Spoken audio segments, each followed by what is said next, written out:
bonjour à tous, j'espère que vous allez tous bien. Aujourd'hui on se retrouve pour la dernière vidéo de l'année 2023. Ça y est, on y est. Cette année est passée beaucoup trop vite, je ne l'ai pas vu du tout passer. Je voulais à la base vous faire une petite vidéo bilan sur mon année, mais au final je sais pas si ça vaut vraiment le coup parce que je sais pas si je peux tenir 10 minutes à vous blablater. Donc je verrai, peut-être qu'elle sortira la semaine prochaine. Si elle sort pas, c'est que j'avais pas assez de choses à vous dire tout simplement. Mais bref, du coup je me suis rabattue sur les 12 livres imposés par mon copain pour l'année 2024. C'est un challenge que j'avais déjà fait l'an dernier, enfin cette année, parce qu'on est encore en 2023 à l'heure où je tourne cette vidéo. C'est donc 12 livres que mon copain va choisir, enfin a choisi dans ma pile à lire, qui est assez conséquente, donc il a du choix, vraiment, il n'est pas très restreint dans son choix. Donc il va devoir choisir 12 livres que je vais devoir lire sur l'année 2024, donc du 1er janvier au 31 décembre. À l'heure où je tourne cette vidéo, on est le 28 décembre, donc il me reste encore un petit peu de temps, pas beaucoup, vraiment un tout petit peu. Déjà la première partie, est-ce que j'ai réussi mon challenge de l'an dernier, qui est donc en ligne. Je vous mettrai dans le petit i si vous voulez voir la sélection qu'il avait faite, où je vous ai le résumé un peu à chaque fois. J'ai pas réussi à tout lire. Alors, c'est un mi-échec pour ma part, puisque sur les 12 livres, j'en ai quand même lu 9. Je suis en train de lire le 10e, donc qui est Origine de Dan Brown. Il m'en reste pas beaucoup et honnêtement, je le déglingue. Donc je pense que demain, il sera fini. Et j'ai bon espoir, du coup, comme il va me rester 3 jours, d'arriver à en lire un 11e. Je pense que du coup, je vais enchaîner sur le tome 2 de Nevernight. Et c'est une pavasse, mais vu la vitesse à laquelle j'avais fini le premier, c'est-à-dire 2 jours, j'ai encore l'espoir. Et puis au pire, je l'aurais commencé, peut-être pas fini, mais on va se dire que ça compte. Est-ce que je triche totalement? Mais c'est pas grave, c'est mon challenge, je fais ce que je veux, c'est mes règles. C'est même pas vrai en plus que j'ai repris ce challenge d'une autre vidéo. Bref, je m'égare. On va déjà finir ça peut pas être pas mal, sinon ça va être totalement fouillis. Je n'ai donc pas lu Le Maître du Temps de Lewis Cooper parce que tout simplement je n'ai pas eu le temps. Honnêtement, je me suis vraiment mal organisée, c'est totalement ma faute. Je vais pas me chercher des excuses. À la base, je m'étais dit, pour arriver à faire ce challenge, je vais en lire un par mois, 12 livres, 12 mois. Ça paraît logique, mais non, la fille elle s'est dit ouais non j'ai le temps, et puis arrivé au mois de juin, je te mode mince, il me reste 10 à lire. Bon, bah il va falloir les enchaîner, et voilà pourquoi je me retrouve dans cette panade.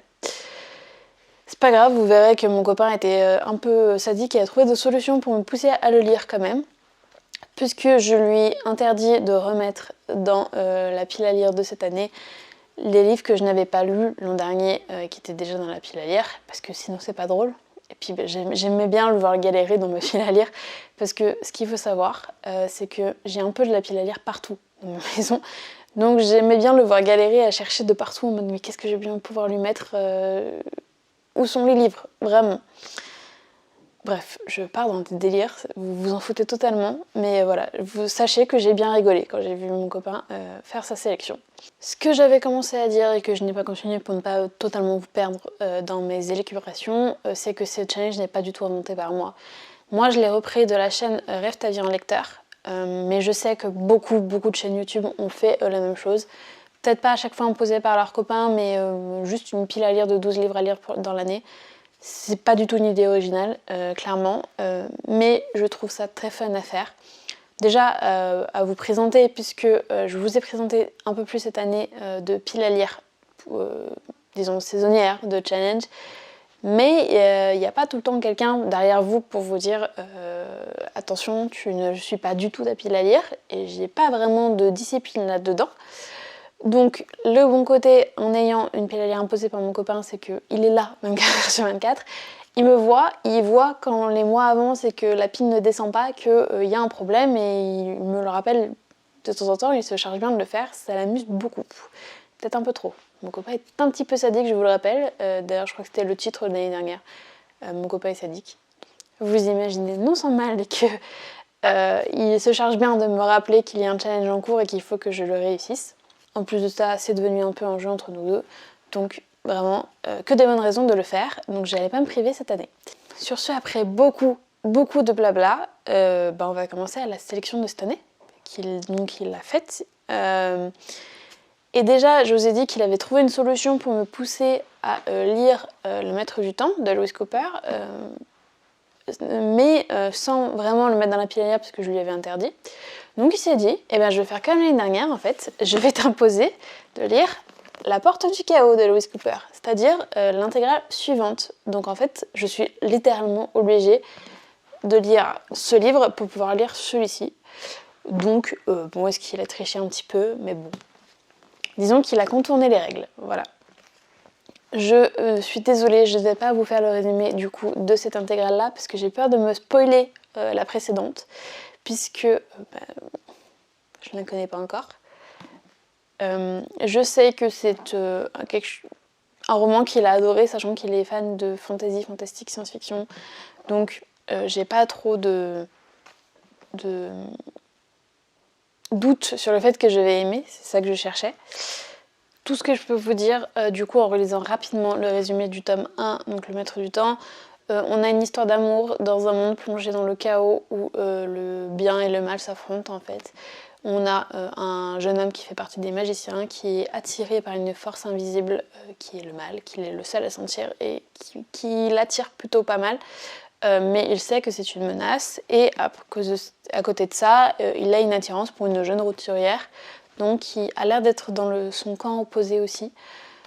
Voilà, je n'ai pas compris plus de choses que ça, mais en général c'est un speech plutôt classique, mais qui, ma foi, devrait marcher, puisque je crois que c'est assez connu, Lewis Cooper, et assez reconnu, donc voilà.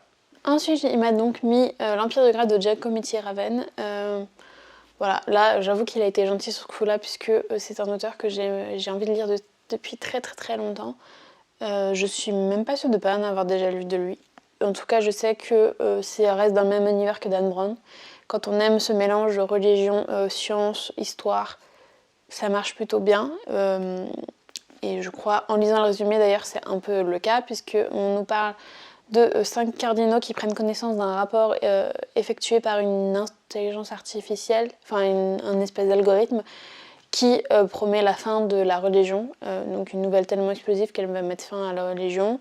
Et à côté de ça, on va suivre un commissaire qui va remonter une filiale de financement du terrorisme et qui du coup va assister à la mise aux enchères d'un sarcophage qui est assez spécial, puisqu'il est censé abriter les restes d'un vampire. Donc voilà, on est clairement dans science, religion, histoire, vraiment on est en plein dedans. Ensuite, il connaît mon amour pour le thriller, de toute évidence, et il voit bien le nombre de thrillers qui attendent de ma pile à lire, qui ne sortent jamais. Donc il s'est dit, on va mettre un grand coup de pied dedans, et on va lui mettre Si c'était à refaire de Marc Lévy. Je crois que je n'ai jamais lu de Marc Lévy. Pourtant, il est très connu. Hein. Beaucoup de gens en disent du bien, donc voilà. Je crois que j'étais tombée sur le bouquin, je m'étais dit, il faut que je tente pour connaître l'auteur, et il adore toujours. Donc c'est donc un thriller dans lequel on suit un reporter qui vient de se marier, qui se fait agresser en courant dans Central Park et qui en gros se réveille après son agression, mais 2 mois plus tôt, 2 mois avant son mariage, et donc il a 2 mois pour découvrir qui l'a agressé, pourquoi, pour éviter ça tout simplement, puis potentiellement ça peut faire une boucle sans fin je pense. Et apparemment, ça va devenir une course contre la montre entre suspense et passion jusqu'au dénouement à couper le souffle. Voilà. Ensuite, il m'a mis Signe de vie de J.R. Dos Santos. Je suis très contente qu'il l'ait mis, puisque vous le savez sûrement, Dos Santos est un de mes auteurs favoris. Donc, Signe de vie est le 3e tome de la trilogie qui contient La formule de Dieu et La clé de Salomon. Donc, sa trilogie un peu sur les questions... comment il dit ça ? Sa trilogie du coup sur l'approche scientifique des questions métaphysiques, je crois que c'est comme ça qu'ils le disent, qui est un sujet que j'adore. À chaque fois je bouffe ces bouquins, vraiment. En fait, à chaque fois qu'on mêle science et quelque chose d'autre, moi j'adore. Pareil avec histoire, religion, enfin j'aime bien quand on mêle 2 univers ensemble en fait. Je trouve ça vraiment trop bien et ça aide à comprendre des choses à laquelle on ne s'intéresse pas forcément parce que ça paraît complexe d'un premier abord. Donc je suis très contente qu'il ait mis là-dedans. Signe de vie, donc c'est l'histoire de nos jours, en fait, on rencontre, la NASA se rend compte qu'il y a un signe de vie dans l'univers. Elle va mettre au point une expérience, non, c'est pas une expérience, pardon, une exploration pour essayer de voir d'où vient ce signe de vie, qui sont-ils, est-ce que ce sont des extraterrestres ou pas. Et ils vont faire appel à notre fameux Thomas Norona, notre célèbre chercheur, qui n'était pas chercheur d'ailleurs, hein. Je sais plus ce qu'il est, mais il n'est pas chercheur. Et en gros, il est recruté pour faire partie de l'équipe des astronautes et partir avec eux. On s'en doute, ça va être encore une excuse pour nous faire découvrir un peu le sujet des extraterrestres, ce qu'on sait déjà, un peu rassembler toutes les connaissances qu'on a de façon très vulgarisée. Donc vraiment un sujet qui me passionne. Et voilà, pour tout vous dire, j'ai honte, mais j'avais oublié que je l'avais dans mes piles à lire. Donc je suis très contente de le redécouvrir et de le sortir du coup. Ensuite, il m'a mis un livre que je pense lui a très envie de lire.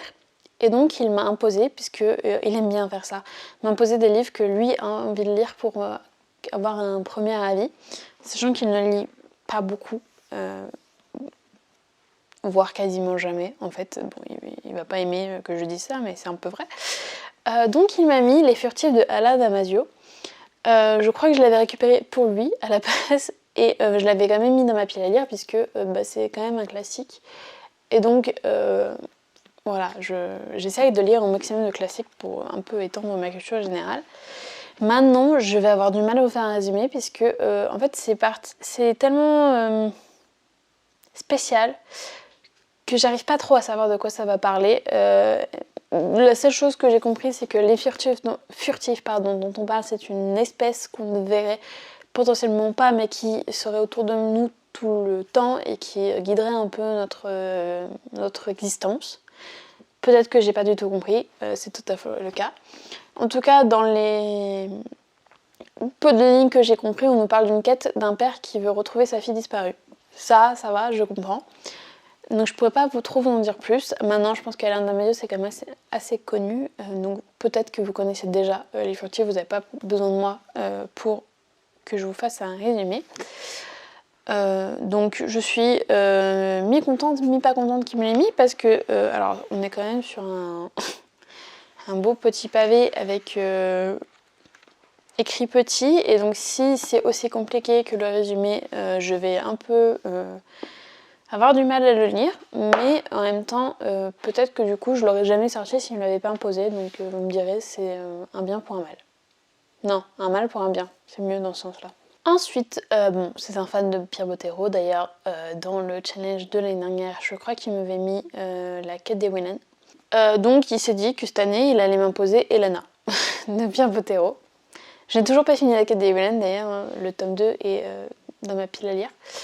Mais il s'est dit bon allez, on va commencer une nouvelle saga puisque je l'avais eu en brocante.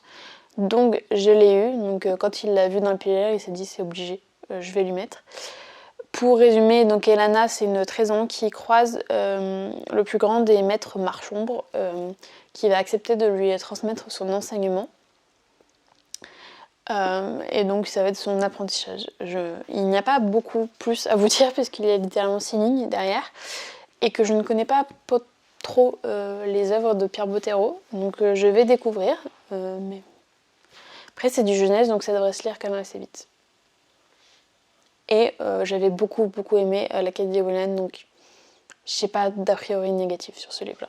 Ensuite, c'est le retour du côté sadique de mon copain, puisque il s'est dit j'ai quand même pas mal de sagas en cours, dont une qui est Blackwater.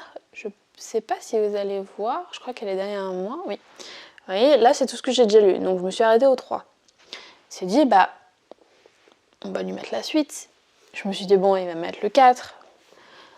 Bon, non, parce que ce serait beaucoup trop simple. Déjà l'année dernière, il m'avait fait le coup en me mettant le tome 2 de Nevernight pour me forcer à lire le tome 1 et le tome 2. Là, il a mis le tome 6 de Blackwater.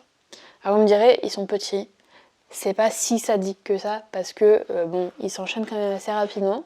Mais l'idée était là, quand même, je trouve. Je trouve qu'il a l'imagination quand il faut être sadique avec moi, ce qui me fait beaucoup rire. Voilà. Vous comprenez maintenant pourquoi c'est drôle quand il fait la pile à lire. et qu'on passe un bon moment à chaque fois. Je veux pas... Est-ce que je vous fais le résumé de Blackwater ? Je pense qu'on a tellement entendu parler sur les réseaux sociaux que j'ai peut-être pas forcément besoin. Ce que je vais vous dire déjà, c'est que ça se passe dans une petite ville, Santa Perdida, je crois, quelque chose comme ça. Les noms, ne comptez pas sur moi encore une fois, qui connaît une crue où les habitants perdent tout. On a une étrangère qui arrive pile à ce moment-là, sauf que c'est un petit village, les étrangers ne sont pas forcément très bien vus. Dans ce village, justement, il y a 2 familles aisées qui, en gros, s'affrontent un petit peu. Et elles vont venir voir cette étrangère un peu du mauvais œil, puisque, comme par hasard, quand elle arrive, il se passe des dingueries, quoi. Donc c'est pas ouf. Surtout qu'on la retrouve au milieu de la crue, perdue dans une chambre d'hôtel, personne ne savait qu'elle était là. Enfin, vraiment que des trucs bizarres. Il s'enchaîne des événements assez bizarres. Voilà, je vais m'arrêter là pour le résumer parce que je ne veux pas vous spoiler plus loin que le 1 si jamais vous ne l'avez pas lu et que je ne sais plus quel était le découpage, je ne l'ai plus en tête. Donc voilà, c'est ça l'idée, c'est un peu un telenovela version roman. Un roman feuilleton, c'est ça que je cherchais. Un roman feuilleton, puisque quand ils l'ont édité un toutes les 2 semaines, je crois. Je crois que c'était ça le rythme de parution. Et donc c'était un peu le roman feuilleton qu'on aimait suivre, avec des éditions magnifiques. Et voilà, c'est très sympa à lire. Ça mêle un peu de fantastique et de roman, histoire d'amour, etc. Enfin, voilà. Dans un sens, je suis contente qu'il m'ait mis le 6 pour me pousser à finir la saga parce que j'en ai beaucoup trop en cours. D'ailleurs, je vais vous faire une vidéo mes sagas en cours bientôt. Et elle va être potentiellement longue, celle-là aussi. Ensuite, encore un roman que lui aimerait lire et qu'il s'est dit j'aimerais bien son avis, c'est Ken Follett, Pour rien au monde, que j'avais reçu dans une box. Je suis contente quand même qu'il me l'ait mis parce que Ken Follett, c'est encore une fois un auteur que... alors je sais que mes parents adorent cet auteur et moi je n'ai jamais rien lu de lui. Mais du coup je suis très intriguée puisqu'en général j'ai le même goût que mes parents, donc je me dis qu'il n'y a pas de raison que je n'aime pas. Maintenant quand je lis le résumé, ça me parle beaucoup moins. J'ai un peu peur, mais ne pas se fier à ça, c'est bien des fois. On nous dit qu'en fait, en gros, c'est un peu la merde partout dans le monde. On suit 2 agents secrets qui pistent des terroristes trafiquants de drogue. Oui, je vais lire en même temps parce que ma mémoire n'y arrive pas. On suit une veuve qui tente de rejoindre la France et qui se bat contre des passeurs et qui est aidée par un mystérieux inconnu. En Chine, un membre du gouvernement lutte contre de vieux faucons communistes qui poussent le pays vers un point de non-retour. Et aux États-Unis, la première femme élue présidente doit manœuvrer entre des attaques au Sahel, le commerce illégal d'armes et les bassesses d'un rival politique. C'est un peu la merde de partout, globalement, c'est ce qu'on retient. Et les grandes puissances vont devoir s'allier pour essayer d'empêcher l'inévitable. Mais on ne sait pas ce que c'est l'inévitable. Je vous avoue que j'aurais peut-être pas commencé par Pour rien au monde pour découvrir l'auteur, puisqu'il y a une saga qu'il a écrit, je crois que c'est lui, Les Piliers de la Terre, qui me fait très très très envie depuis très longtemps. Mais bon, comme je l'ai reçu, c'est pas grave, je vais commencer par lui. Ensuite, encore un livre qui est depuis très très très longtemps dans ma pile à lire. C'est L'Allumette de Samarcand de Jonathan Stroud. Je disais que je ne comprenais pas puisqu'il parle de trilogie de vent, mais que derrière ils nous disent qu'il y a déjà 4 tomes de parus. Donc bref, je ne sais pas si les 4 tomes font partie de la trilogie ou pas. Non, c'est pas logique ce que je viens de dire. Bref, on s'en fiche. C'est un livre de fantasy qui est encore une fois là depuis très très longtemps parce que je l'avais reçu dans une des premières box que j'avais reçues.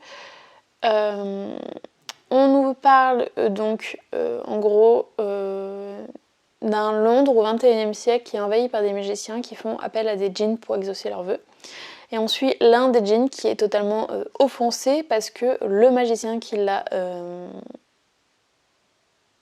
j'ai le mot en anglais mais pas en français, qui l'a invoqué, et en fait est beaucoup trop jeune pour lui, parce que lui, c'est un djinn très très puissant, et vraiment un magicien jeune, il devrait avoir un djinn de moins bonne qualité, c'est ça l'idée.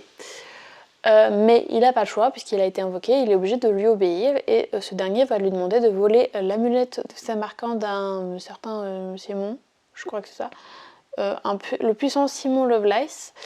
apparemment c'est une mission suicide, mais le djinn n'a pas le choix que d'obéir, et donc ils vont partir tous les deux dans cette mission, et nous on va les suivre dans leur quête de cette fameuse amulette.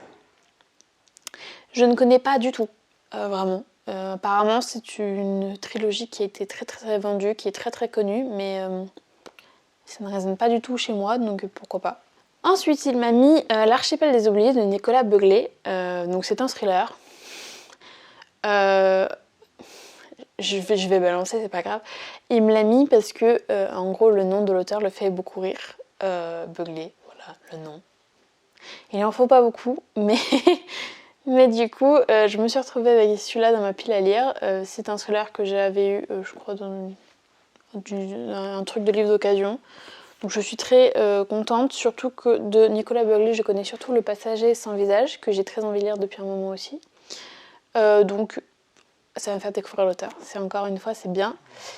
Si je devais vous résumer, alors si je devais vous résumer, on suit deux inspectrices qui apparemment ont des caractères totalement opposés mais qui doivent allier leurs forces pour essayer d'arrêter l'architecte du plan diabolique qui mènera l'humanité à sa perte, rien que ça. La seule piste qu'elles ont, c'est un manoir en Écosse qui, derrière ses volets, abrite une jeune veuve austère, mais qui cache des choses, clairement. Apparemment, ce que les deux inspectrices découvrent dépasse leurs pires hypothèses, et donc elles vont se lancer dans une course à travers qui les entraîne du Loch Ness à la Norvège. Voilà. Donc ça promet d'être contemplatif, un peu dans la peur. Donc voilà, pourquoi pas. Je pense que celui-ci, je le lirai peut-être en fin d'année, pour être dans Halloween. Ça pourrait être pas mal. On arrive bientôt à la fin des 12, avec le 11e, qui est le tome 3 de Nevernight. Bah oui, comme je suis censée avoir lu le tome 2 pour fin 2023, autant finir les sagas en cours. Et puis bon, au moins comme ça, il s'est dit que si jamais j'avais pas attendu le tome 2, je serais quand même obligée de le lire. Vous connaissez le personnage maintenant. Alors, comment vous résumer? En fait, on suit Mia qui veut devenir la plus grande assassin de tous les temps pour se venger du meurtre de ses parents.